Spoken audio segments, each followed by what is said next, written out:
I'm John Michael Longworth, and I was one of the founders and co-creators of Faith on Foot Ministries, which is now a component of an organization called Companions in Wholeness. This outreach to people experiencing or at risk of homelessness in Rutland, Vermont, continues to be operated out of the Rutland United Methodist Church and is a really important service to the people in our community at this time. I want to talk a little bit about how our ministry came together, because none of the original founders had the intent of beginning a ministry to people who were precariously housed or people who were living in chronic poverty.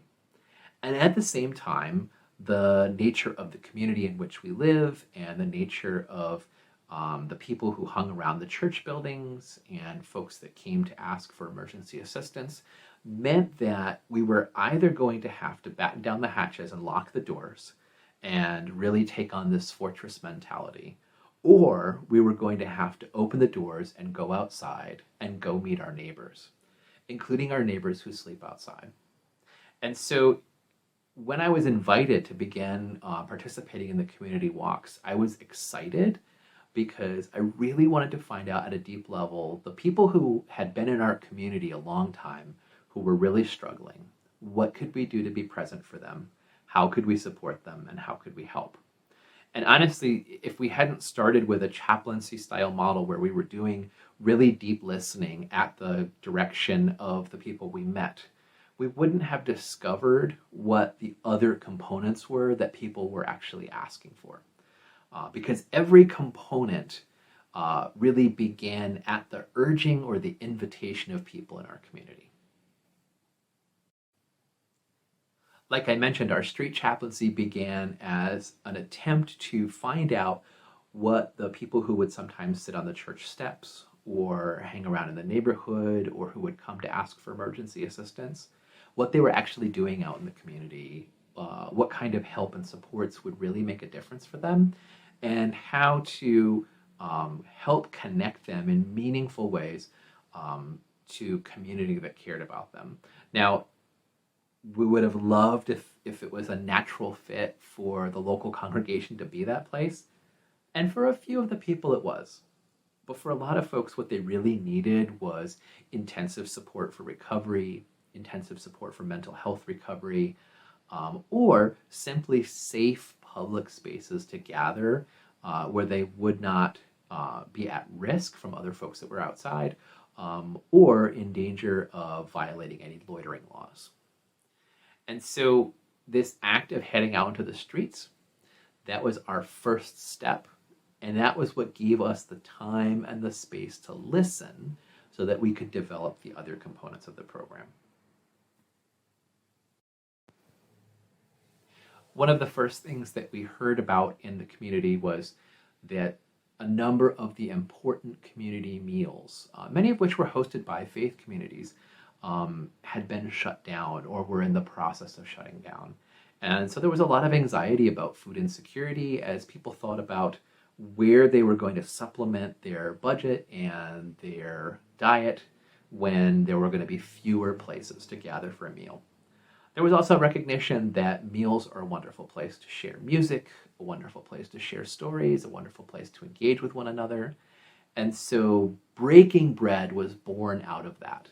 It was born out of a desire to, initially in a church hall, and then at a later time in the gathering space that was the heart of the street mission, to provide a really good monthly meal that came at the end of the month to help people supplement their budgets, but also had a really strong commitment to have all of the servers, all of the participants, the cooks, everyone gather and eat together. And so it wasn't a situation where there were people on one side of the table who only served dinner and people on the other side of the table who only ate dinner, but rather we would all serve each other and then take the time to sit together and to engage in intentional conversation so that the kind of holy listening that we practiced out on the street could also be practiced with all of the guests that came to the dinner, some of whom were familiar faces from the street, some of whom were lonely neighbors in the area around the church, and some of whom had heard about our program through other friends on the street.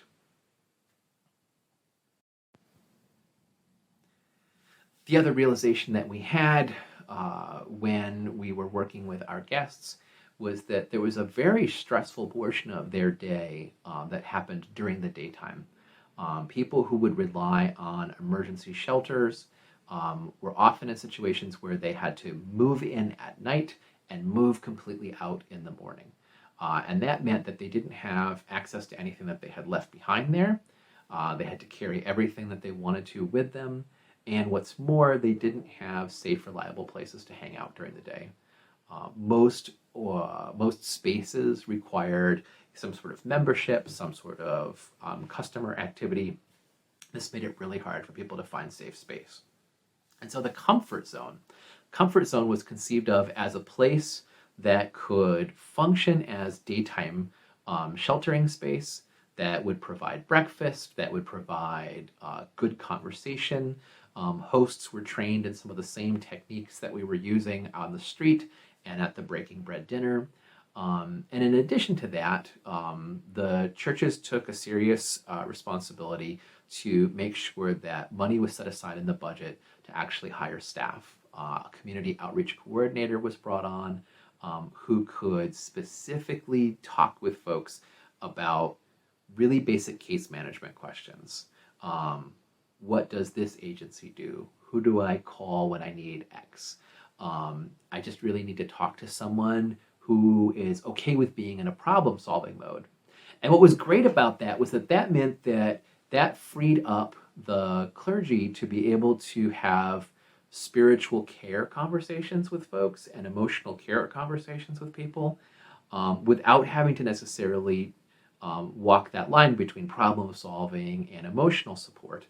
And so together as a team, there were several chaplains, there were lay leaders, and there was the community outreach coordinator, all of whom could have important conversations with our guests about different aspects of their need, with the hope that either internally or through great connections with our community partners, people would get the services they needed.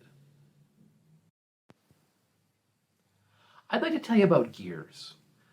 That's the special framework that we used for our street-based chaplaincy.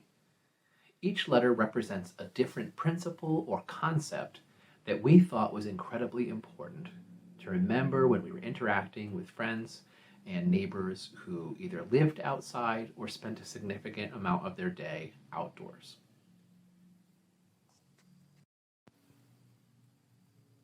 G, greet everyone, regardless of their condition, their response, or the way they interacted with us.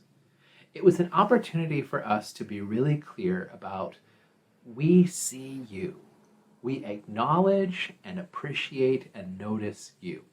Now, sometimes this knowledge of appreciation and notice was received with a sense of appreciation, of gratitude.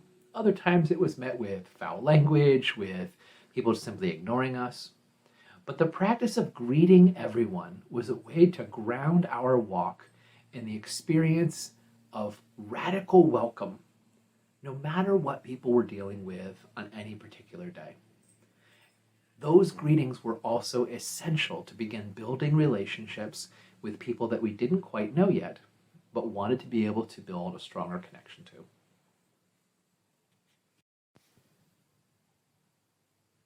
E, engage as much as the neighbor desires. That means that some of our engagements were long. We had lengthy conversations about spiritual matters, about what was going on in the neighborhood, life updates, what was going on with other people that lived nearby. And in other cases, we had very brief interactions, people simply affirming that they were having an okay day, that there wasn't anything that they needed at the moment. But whatever we did, we always wanted to make sure that our engagement really was centered on the needs of the people we were meeting with. Because honestly, if we were out there driving our own agenda, if we were there to tell people what they needed to say, or what they needed to feel, then that was not going to succeed. So it was really important for us to engage as much or as little as the people that we met wanted. A, assistance as requested.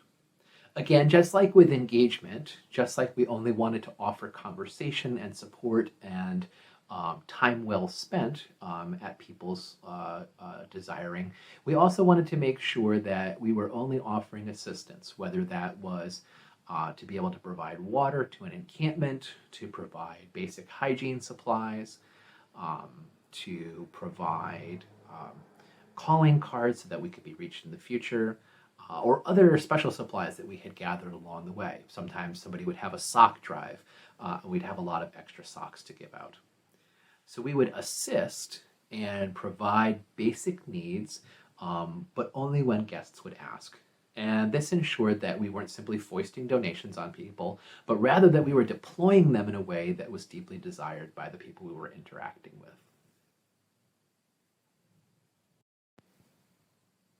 R, appropriate referrals. There's only so much a chaplain can do. There's only so much that a team of caregivers who are operating out on the street can accomplish in that space.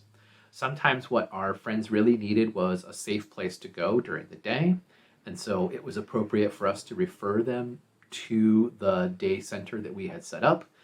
In other cases, they needed to get to a meal, and if the meal had already concluded at the day center, we could provide them warm referrals to organizations that provided hot meals, that provided groceries, places they could go to get other forms of assistance.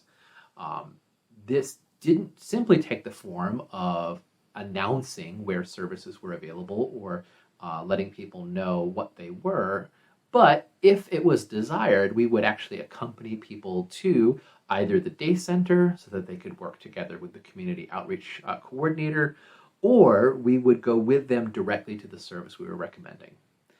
There were a few times where it felt like this was particularly urgent, and that meant that the preconceived plans that we had for our day about what was going to happen needed to be scrapped so that we could identify one particular friend from the street who really needed to go to the recovery center, wasn't going to make it there on her own, but could make it there if we all walked together. Calendar out the window, off we go together. We were there to be able to make a warm handoff from our team to the nurse manager who runs the recovery center, and that meant that that individual received the services that she wanted but was struggling to access on that very important day. S, safety and consent for all. We've already talked a little bit throughout this training about how important the active and participatory consent is for anyone that's being involved in the chaplaincy. We ask if people want prayer. We ask if they want supplies. We give them the opportunity to say yes or no to any and all of the things that we have to offer. And then we don't take it personally, because it may very well be that the particular collection of things that we have to offer on that day is not what that person needs. And that's okay. It doesn't mean that we failed. It also means that we need to be particularly attentive to safety. Safety for the guests, and a lot of the consent and trauma-informed work that we did was designed to protect them, but also safety for our chaplains. It meant doing check-ins before we would hit the streets to make sure that everybody was in a good head and heart space before heading out into the community. It meant doing after work to help process what we had experienced and what we had seen. And it meant that if we had doubts about whether or not a particular neighborhood, location, or space was not going to be entirely safe for the team, that it was okay to come back another day. Maybe the conditions would have changed, maybe whatever it was that was making us uneasy would have subsided. Maybe it would have been a situation where there were particular people present that we did not have a solid relationship with, and it was okay to delay that. There's not a prize for rushing in where either a guest or a chaplain out on the street gets hurt. And there's certainly no reward for getting yourself into a space where then you cannot safely extricate yourself. we were really committed to not reporting where people were living outside to the authorities. We wanted to be able to preserve the privacy and dignity of those spaces as much as possible. And so that meant that we needed to be able to be confident that we could go in and return home safely without any incident that would harm either a guest or a member of the staff. I hope this brief overview of the work of Companions in Wholeness gives you some great food for thought in terms of how you might begin to interact with your neighbors who are housing insecure, living in chronic poverty, or living outside. There is not a single county in the United States where 40 hours a week at the local minimum wage is sufficient to be able to afford a one-bedroom apartment at what's known as the housing wage, where someone is spending roughly 1/3 of their income on their housing. So this is not a situation that is limited to urban communities or rural communities or suburban communities. There are people struggling with access to housing and safe community space in every community. It may look a little different depending on the particular makeup of your neighborhood, but I want to assure you, your friends who are outside, the ones you haven't met yet, but I'm hoping that you will once you've had some encouragement from this video, they're waiting for you, and they're waiting to be greeted. And honestly, if that's all the ministry you begin with, to simply begin greeting everyone, and not with an inauthentic or goal-seeking type of outlook, but rather just because they're human and they deserve to be greeted in love, then you will have already made a great step forward. But I want to warn you, you need to be prepared that if you keep doing this over and over and over again, you are going to have incredible encounters and amazing conversations.